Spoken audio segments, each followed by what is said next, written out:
In today's episode of Diary of a Business Owner, it's very important that if you want to make a scalable business that is better than what other people offer, you have to be precise in what you sell. So that means you cannot serve everybody. So my company specifically, we tutor students taking the GCSE exam for mathematics only. No other subjects, no other levels. And because we do such a fantastic job, we get inundated. So many people come knocking at the door, begging us to continue helping with A-level or to continue helping with a different subject, which we do not have the same structure and service to fulfill. I'm assuming you can see where this is about to go. So we had a student who was a referral of another student. So one of our first ever students that came on board went from a 5 to a 9 in 6 weeks, which is pretty unheard of as progress goes, and then ended up getting a 9 in his final exam. He then referred his cousin, and they wanted to do the same thing. So it was amazing. From this one customer, we then received, I don't know, £6,000 maybe. So like a good amount of money for tutoring. Great. Unfortunately, that student didn't get the grade they wanted. So then what we did is we then offered them an entire year of tutoring completely free of charge, which they came and did, and then they got the grade they wanted. Amazing. The student's just a slightly slower learner, and that's okay.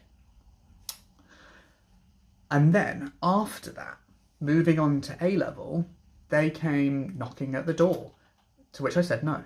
I said, no, we cannot help with that. We do not do this. And I don't want to give you a substandard service. Anyway, persistent, begged. I'm talking like 6 or 7 different attempts to say, please, can you help me? Can you find a way, please? And then in the end, I caved because I was like, well, do you know what? This, total family, whatever, has brought us thousands. If I can find a way to help them, I will. So reached out to one of our tutors saying, hey, would you mind, you have the most experience in this, would you mind going above and beyond to learn extra stuff outside of the curriculum and help this kid? Yes, they got started, great. I have just got off the phone with a completely unfair, but understandable, disappointed mother, right? Where we've built such a fantastic system. If a tutor is off sick, their session gets covered. Every time, no matter what, because of the way that we've built the system. What else is there? And every 6 weeks, we examine the students so that we know exactly the progress that they are making, right? There's no guesswork. Right? We have spent so long building this product that it's amazing, right?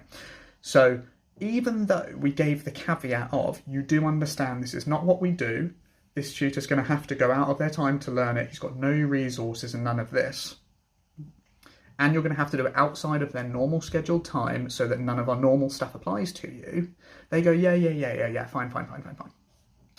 And then it turns out that's not fine when that stuff does happen, right?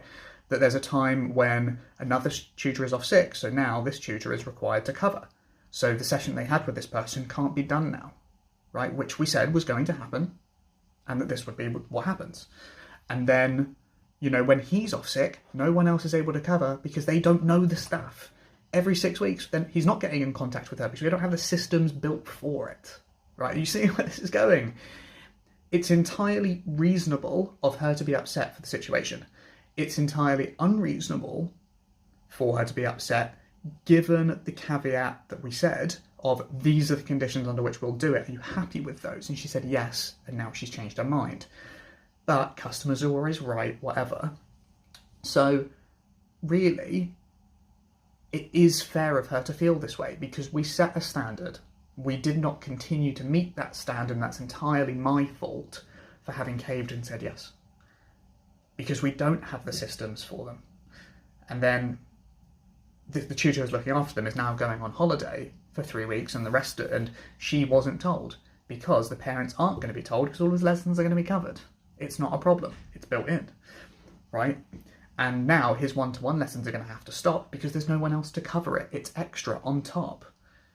And no one has the curriculum and stuff, right? We also don't have the tests to test him every 6 weeks because we don't have the product built for it. And so we've had to create all of these extra systems, processes, and considerations for this one individual when we've had over 1,000 students this year. And then also the realization that when a customer is upset, this is baseline, right? If they're upset, they drop to here. If you then fix the problem, they don't go up to baseline, they go about halfway. And so now you have to go so far above and beyond to even get them back to baseline. So I've had to then step in and say, what would it look like for you to get exactly what you want from this situation? I completely understand the fault. It's entirely my fault. Not that you care. Here's the reasons for it. What we'll do is make an adjustment for you going forward so that doesn't happen. Now, the easiest thing to do is be like, hey, look, we said this, like, on your bike. Good luck. It's not our problem. We've got other people to look after. We didn't really want to take this in the first place. But that's not what we do.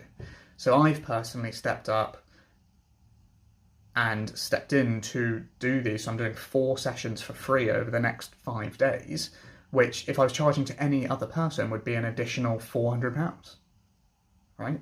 But we're not doing that.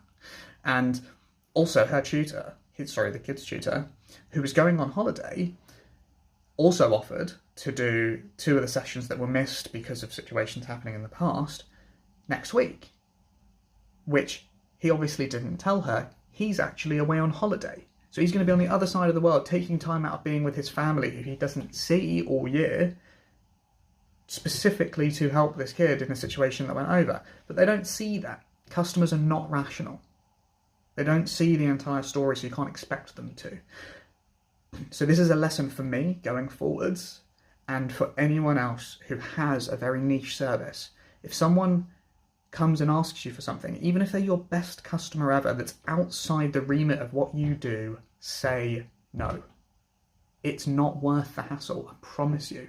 And now the experience has semi-tainted the idea of extra work, of overtime pay for that tutor. You know, they'd happily take overtime if whenever we've asked. I don't think he's ever said no. Which is helpful because some students have unique timings and stuff, but it's still within the GCSE curriculum and standard, and they're willing to pay extra for it. So it's a win-win, that situation, and it's within our systems. But this one isn't, and it now potentially has had a knock-on effect with our employees. So I promise you, if you're a business owner and this situation happens to you, no matter how much your clients beg you, stand firm and say no. Right? Don't let them knock you down. No matter how many times they come, it's just not worth the hassle. But it's also not worth my reputation now to let them go. Because to do that is now to break a new promise that, yes, I was semi-forced into, but it was a promise I agreed to nonetheless. So don't destroy your brand. Do what you can to help your clients and your customers, and do right by them by sticking in your lane of what you're fantastic at. That's it. All right, guys. Hopefully you enjoy my story. I certainly will, looking back at this one. It's fun. It's funny. And it's a very funny change of tune because they're lovely people. Lovely people. But where everything's online, over time, and at no point did they mention any of this as an issue until it all came out all at once. And then we realised it's not really that big an issue. But we know where it stemmed from, and we fixed it. So now, hopefully, back to lovely. So yeah, have a lovely day, guys.